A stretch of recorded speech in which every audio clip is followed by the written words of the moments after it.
Hello guys, எங்கே கிளம்பிட்டு இருக்கேன்னு தானே பார்க்குறீங்க. என்னோட ஃப்ரெண்டோட மேரேஜ். ஸோ வந்து 4 மணிக்கெலாம் எந்திரிச்சு கிளம்பிட்டு இருக்கேன். சரியான தூக்கம், பட் எல்லாரும் வச்சு அப்படியே எந்திரிச்சாச்சு. அப்புறம் ஒரு 2.5 ஹவர்ஸ் ட்ராவல் பண்ணணும் அவங்க ஊருக்கு போகிறதுக்கு.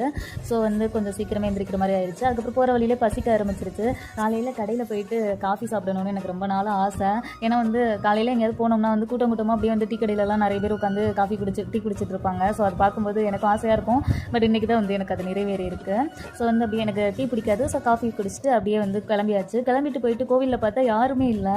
அதுக்கப்புறம் மொபைலில் எடுத்து இன்விடேஷனை பார்த்தா அவளுக்கு வந்து 9 மணிக்கு தான் மேரேஜ். நான் டைமு சரியாக கவனிக்காமல் 7 மணிக்கெலாம் வந்துட்டேன். ஐயோ சீக்கிரம் வேறு எந்திரிச்சாச்சு அப்படி சொல்லிட்டு அதுக்கப்புறம் கொஞ்சம் பசிக்க வேற ஆரம்பிச்சிருச்சா. ஸோ அவளுக்கு மேரேஜ் முடிஞ்ச உடனே பக்கத்தில் இருந்த ஹோட்டலில் போயிட்டு 2 பரோட்டா சாப்பிட்டுட்டு வந்தாச்சு.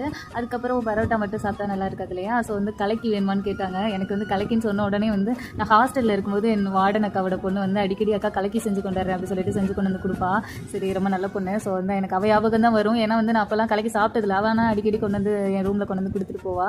சரின்ட்டு அப்போ தான் சாப்பிட்ருக்கேன். ஸோ அவ ஞாபகம் தான் வந்துச்சு. அதுக்கப்புறம் அந்த கலக்கியை நல்லா சாப்பிட்டுட்டு மறுபடியும் வந்து மண்டபத்துக்கு கிளம்பிட்டோம். அப்புறம் போகிற வழியில் தான் கிஃப்ட் வாங்கணும். ஏன்னா வந்து காலையில் வெள்ளனை வந்து கடைலாம் ஓப்பன் பண்ணலையா. சரின்ட்டு அப்புறம் அவங்க ஊர்லேயே போயிட்டு கிஃப்ட் வாங்கலாம் அப்படின்னு சொல்லிட்டு போயிட்டு வாங்கியாச்சு.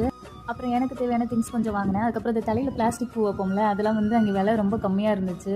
பட் அதை நான் வைக்க மாட்டேன். இருந்தாலும் வந்து நம்ம ஊரில் இந்த ப்ரைஸ்க்கு கிடைக்காது. எனக்காவது ஒரு நாள் யூஸ் ஆகும்போது ஃபீல் பண்ணக்கூடாதுல்ல, அதனால் வந்து நான் வாங்கிட்டேன். அதுக்கப்புறம் மறுபடியும் மண்டபத்துக்கு போகிறதுக்குள்ளே பசிக்க ஆரம்பிச்சிருச்சு. மறுபடியும் கொஞ்சம் சர்பத்தை நல்லா குடிச்சிட்டு மறுபடியும் மண்டபத்துக்கு கிளம்பி போயிட்டோம். அதுக்கப்புறம் அங்கே போயிட்டு கறி சாப்பாடுலாம் போட்டுட்டு மறுபடியும் மண்டபம் காலி பண்ணுற வரையும் அங்கேயே வெயிட் பண்ணிவிட்டு ஃபைனலாக பக்கத்தில் இருந்த கடையில் லெமன் ஜூஸை குடிச்சிட்டு வீட்டுக்கு கிளம்பியாச்சு. சரியான டயர்டு. அப்புறம் வீட்டுக்கு வரும்போது வந்து ஒரு 7 மணி 8 மணி ஆயிடுச்சு. அதுக்கப்புறம் சரின்னு சொல்லிட்டு எனக்கு எப்படா வந்து கொண்டை போடுவோன்னு இருந்துச்சு. அதுக்கப்புறம் வந்தோன்னே கொண்டே போட்டுட்டேன். அப்புறம் இந்த வளையல் அது இதுன்னா வந்து ஒரு மாதிரி இருட்டிட்டுங்க.